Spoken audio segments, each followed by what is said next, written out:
Silakan ajukan judul ya. Pertama judul atau proposal langsung kalau Anda seminar. Tetapi sebaiknya dimulai dari judul karena dari sana kita akan tahu ke arah mana skripsi kalian. Untuk judul atau topik silakan ada dua cara. Yang pertama cara konvensional, cara kalian sendiri sudah punya propose satu judul dan topik yang kalian tertarik. Nanti kalian bisa share ke calon dosen pembimbingnya. Yang kedua, ini yang biasa saya lakukan biar tidak terlalu lama. Bapak Ibu dosen itu sudah punya list judul skripsi yang sedang atau menanti ingin diteliti oleh bimbingan gitu. Seperti saya biasanya di sistem sudah saya buat list topik-topik yang ada dalam fokus saya, sehingga jadi teman-teman yang mau ngambil skripsi silakan tinggal dipilih, tapi kemudian nanti disesuaikan dengan lokus, kemudian waktu dan seterusnya. Tetapi biasanya topik dan tema serta judul sudah saya siapkan sehingga kalian mungkin tinggal berdiskusi kemungkinan datanya dan seterusnya bagaimana. Kalau kira-kira pas, kalian boleh lanjutkan jadi skripsi ya. Boleh, karena sesungguhnya skripsi itu adalah perbuatan menulis. Bahkan waktu ketika Anda baru mulai seminar proposal mengambil mata kuliah, seminar proposal sempro ya, Anda boleh memulai langsung skripsi pembimbingan walaupun secara SKS Anda belum mendaftar di sistem. Karena memang kembali lagi skripsi itu lebih baik dikerjakan bukan didaftarkan. Nah biasanya itu mahasiswa saya itu aja banyak yang saya ingatkan, mereka banyak yang mendaftar di sistem pembimbingan saya sudah masuk SKS tetapi realitanya tidak pernah konsultasi, tidak pernah maju, tidak pernah kirim proposal dan seterusnya. Ini kan menjadi kontraproduktif, sehingga pertanyaannya kalau apakah boleh tidak daftar dulu, tidak apa-apa. Yang penting Anda bisa mengkomunikasikan langsung judul atau topik Anda kepada calon atau pembimbing skripsi Anda, biar nanti topik dan tema tersebut aman. Dan yang penting itu yang kalian kerjakan. Jadi nanti di semester berikutnya ketika mungkin sudah chapter 3-4 tinggal didaftarkan dan Anda sudah on the way gitu ya. Jadi boleh. Nah setiap minggu ini yang penting, setiap minggu itu karena mata kuliah ini tidak seperti mata kuliah yang lain, konten skripsi itu berbasis pada disiplin dan konsistensi dan regularity. Jadi satu yang harus kalian lakukan setiap minggu adalah bukan update status tapi update progres kalian. Nah ini yang perlu kalian lakukan. Update ini bisa masalah yang kalian temui dalam satu minggu itu dalam mengerjakan, atau memang Anda sudah mengerjakan dan ada banyak pertanyaan, atau sudah mengerjakan dan yakin di share. Sehingga nanti setiap minggu Anda harus mewajibkan diri ya. Kalau di pembimbingan saya akan minta progresnya setiap minggu. Itu tidak harus dalam bentuk progres tulisan, tapi bisa juga progres masalah. Karena kalau Anda menemukan sesuatu yang Anda belum pahami dalam skripsi, maka itulah fungsinya konsultasi ya. Ini yang perlu dipahami. Konsultasi skripsi itu bukan Anda sudah membawa barang atau tulisan yang sempurna, tidak. Justru pembimbing kalian itu yang akan memberitahu sisi mana yang harus diperbaiki, mana yang perlu direvisi. Jadi itu yang harus dirubah set mindnya ya. Jadi seharusnya setiap minggu kalian semangat untuk store. Bukti bahwa kalian progres adalah Anda punya daftar masalah, daftar pertanyaan, daftar atau tulisan yang sudah Anda revisi begitu ya. Jadi setiap minggu harus bertemu. Kalau di jadwal pembimbingan saya mulai semester ini saya jadwalkan satu web meeting, satu virtual meeting, dan satu konsultasi via email dan WhatsApp ya, atau Telegram. Nah ini yang menjadi penting. Ketika Anda mengerjakan pasti Anda menemukan masalah ya. Jadi kalau Anda tidak pegang itu skripsi satu minggu sekali, maka nanti tidak ada masalah ya. Tapi pada saat yang sama tidak ada progres. Tahu-tahu sudah semester berakhir and you haven't written anything yet gitu ya. Jadi yang penting ini ya, silakan nongol. Pembimbingan skripsi itu bukan sebuah death penalty, bukan sebuah ujian, tetapi justru adalah bantuan kepada kalian dalam menulis setiap bagian dari skripsi Anda. Masalah yang sering muncul biasanya ya kalau skripsi itu, masalah yang pertama adalah kalian tidak percaya diri dengan tidak jujur ya. Kalau Anda tidak mengerti, bilang tidak mengerti. Nah, ini yang selalu muncul. Kalau Anda tidak paham bilang ya. Tapi kemudian harus ada usaha dari kalian untuk memaksimalkan pemahaman ya. Jangan langsung kemudian Anda bertanya saja tapi tidak melakukan you haven't done anything, tidak ikhtiar, tidak usaha gitu cara dapat. Misalnya saya kasih PR di chapter 2 atau di background chapter 1, tolong ditambah referensinya 10 tahun terakhir, updates ya. Setiap paragraf harus ada satu referensi misalnya. Lalu Anda tanyanya, Pak, referensi apa gitu. Ya referensi kalian di topik tersebut, caranya bagaimana nanti silakan tanya.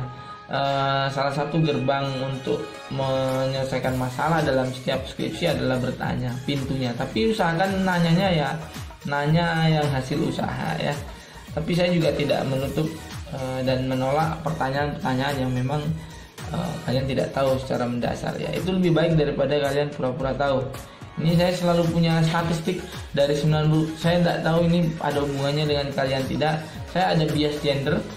Dari 80% pembimbingan saya itu yang female student itu lebih cepat ya, dan sekitar 80% itu female student itu lulus semua.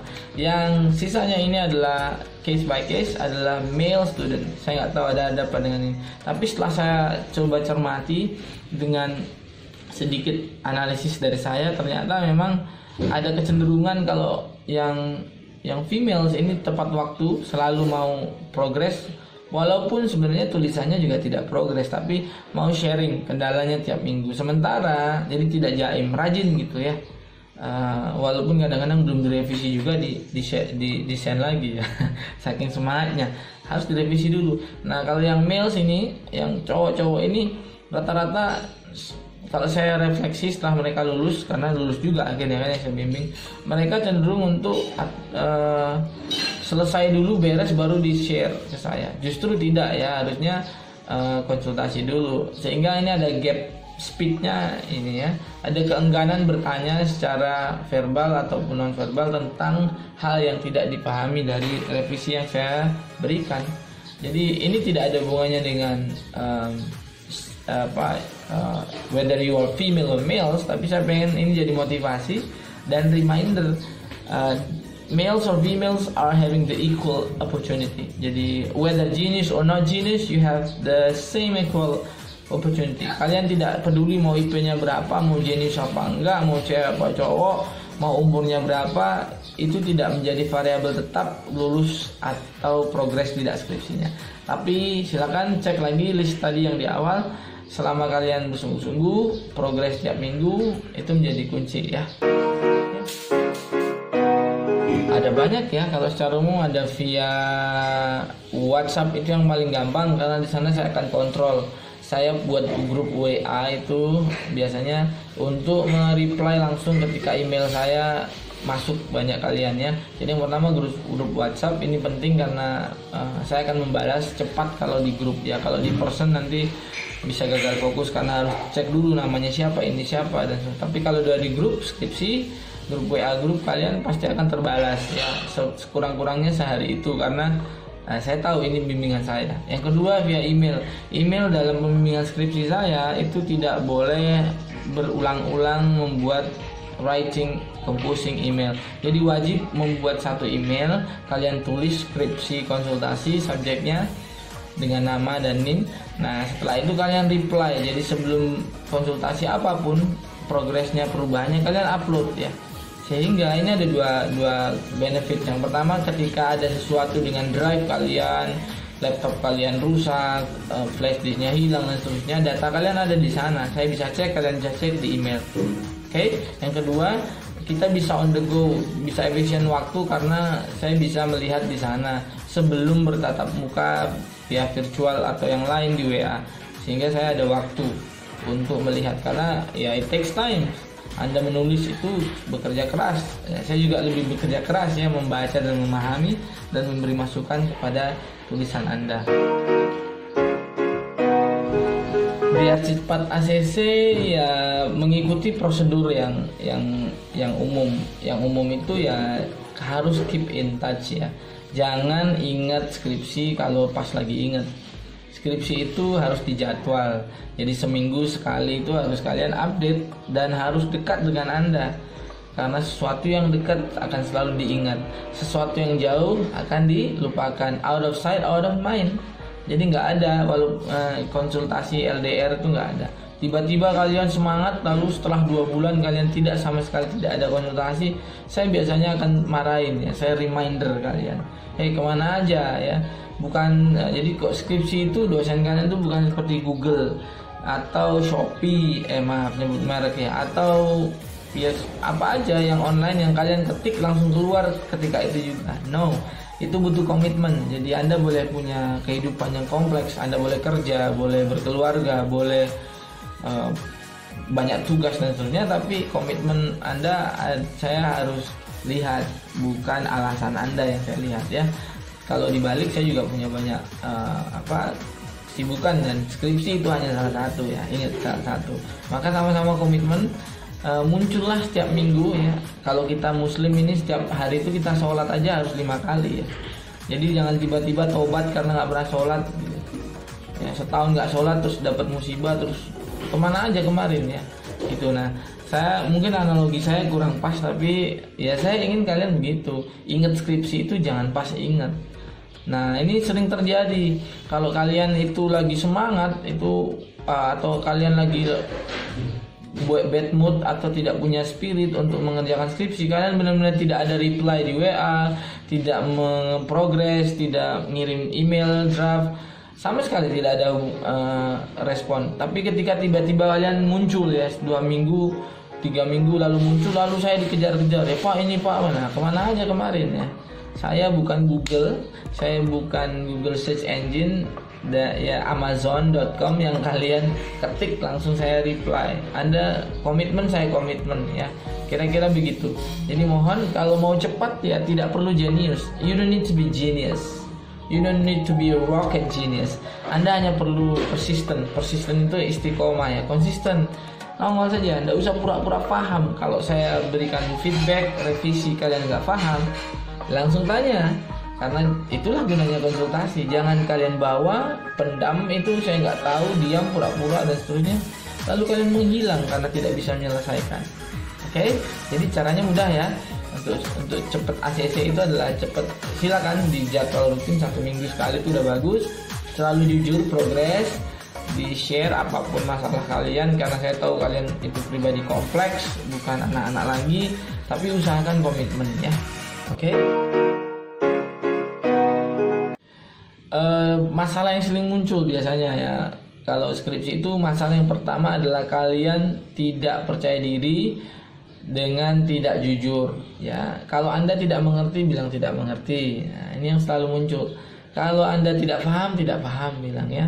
Tapi kemudian harus ada usaha dari kalian untuk memaksimalkan pemahaman ya. Jangan langsung kemudian Anda bertanya saja tapi tidak melakukan, you haven't done anything, tidak ikhtiar, tidak usaha gitu cara dapat. Misalnya saya kasih PR di chapter 2 atau di background chapter 1, tolong ditambah referensinya 10 tahun terakhir, updates ya, setiap paragraf harus ada 1 referensi misalnya. Lalu Anda tanyanya, Pak referensi apa gitu ya, referensi kalian di topik tersebut, caranya bagaimana nanti silakan tanya.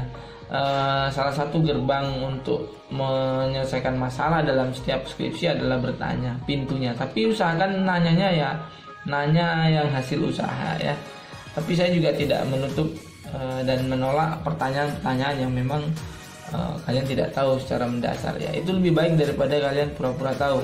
Ini saya selalu punya statistik dari 90, saya tidak tahu ini ada hubungannya dengan kalian tidak. Saya ada bias gender. Dari 80% pembimbingan saya itu yang female student itu lebih cepat ya, dan sekitar 80% itu female student itu lulus semua. Yang sisanya ini adalah case by case, adalah male student. Saya nggak tahu ada apa dengan ini, tapi setelah saya coba cermati dengan sedikit analisis dari saya, ternyata memang ada kecenderungan kalau yang females ini tepat waktu, selalu mau progres, Walaupun sebenarnya tulisannya juga tidak progres, tapi mau sharing kendalanya tiap minggu. Sementara jadi tidak jaim, rajin gitu ya. Walaupun kadang-kadang belum direvisi juga di send lagi ya. Saking semangatnya harus direvisi dulu. Nah kalau yang males ini, yang cowok-cowok ini rata-rata kalau saya refleksi setelah mereka lulus, karena lulus juga akhirnya kan yang saya bimbing, mereka cenderung untuk selesai dulu beres baru di share ke saya. Justru tidak ya, harusnya konsultasi dulu, sehingga ini ada gap speednya ini ya, ada keengganan bertanya secara verbal ataupun non verbal tentang hal yang tidak dipahami dari revisi yang saya berikan. Jadi ini tidak ada hubungannya dengan whether you are female or males, tapi saya pengen ini jadi motivasi dan reminder, males or females are having the equal opportunity. Jadi whether genius or not genius, you have the same equal opportunity. Kalian tidak peduli mau IP-nya berapa, mau jenius apa enggak, mau cewek apa cowok, mau umurnya berapa, itu tidak menjadi variabel tetap lulus atau progres tidak skripsinya. Tapi silakan cek lagi list tadi yang di awal. Selama kalian bersungguh-sungguh, progres tiap minggu itu menjadi kunci ya.